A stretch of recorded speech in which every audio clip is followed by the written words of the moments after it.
Christmas Eve. Christmas Eve, in many ways, is about liberation. It is about redemption. And most of all, as we are celebrating tonight, it is about peace. Tonight we celebrate that we already have what it takes within each one of us to live that peace of the Christ child. This past Advent here at University Presbyterian Church, we actually explored how wonder can be a gateway into experiencing the peace of the Christ child. Tonight, especially on Christmas Eve, the wonder captures us. The wonder of a newborn baby, the wonder of parents finding a place to stay, the wonder of stars, of angel choirs, of shepherds, the wonder giving us a glimpse of what it is to live a different reality. That is what the shepherds experienced when they heard the angel choirs inviting them to come and meet the newborn king.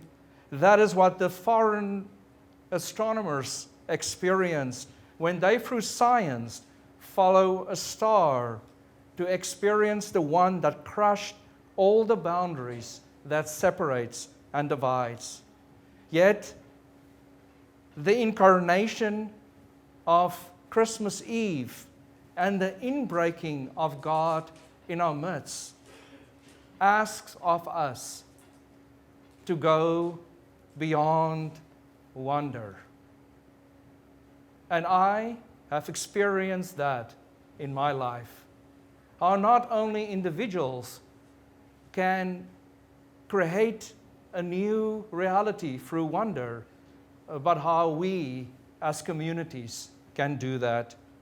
I remember when I was a little boy, growing up in the 70s in apartheid South Africa, while the majority of black people in the country needed liberation, I, along with a small group of white people who had the political power and control at that point, needed redemption.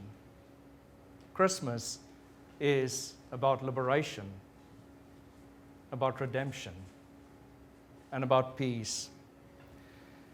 So I sometimes don't think what these apartheid leaders thought, or even the church I belong to. But the church I grew up in had a very much like this, had the pulpit here in the middle. And then on either side of the pulpit, on the right, it had, on either side it had like stone walls depicting the 10 Commandments that Moses brought down from the mountain.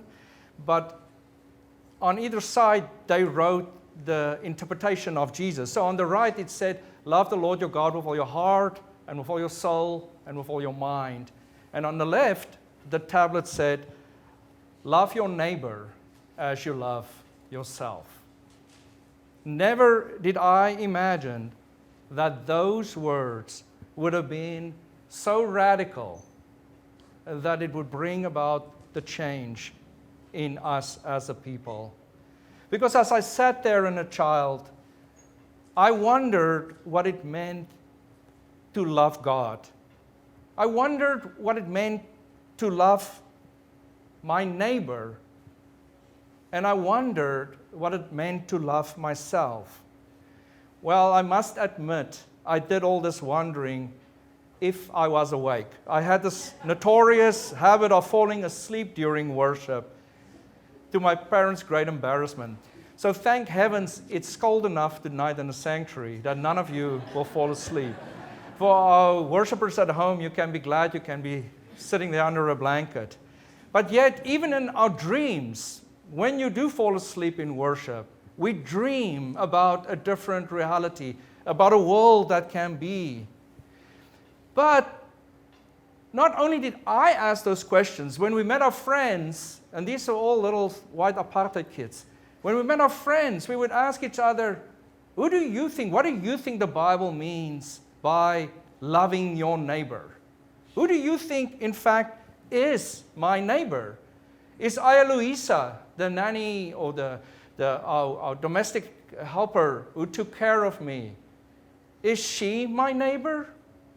Is the worker, longtime friend on the family farm that my dad grew up on belonged to my uncle, and we visited every year, and we spent countless hours around the fire with him, and he was a man of color.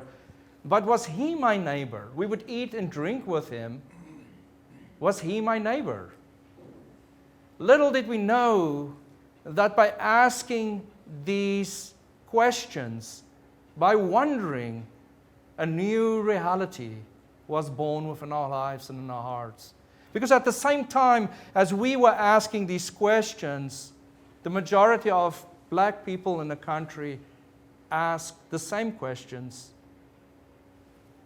wondering what a world would look like where everyone is treated as a neighbor, where every person do live with human rights and with dignity. So through wondering, we discovered, as our reading made clear tonight, that we are indeed one human family, that we indeed depend on one another, that we are made of the same stardust, and that together we form a beautiful, beautiful, diverse people in which each one of us belong. So that is the work of Christmas. That is the work we're doing here as we worship in this beautiful, diverse congregation tonight. People of many beliefs, of many ethnicities and backgrounds. This, what we're doing here, is countercultural. By asking and by wondering, we can create a different reality, and that is what we are doing tonight. Thanks be to God.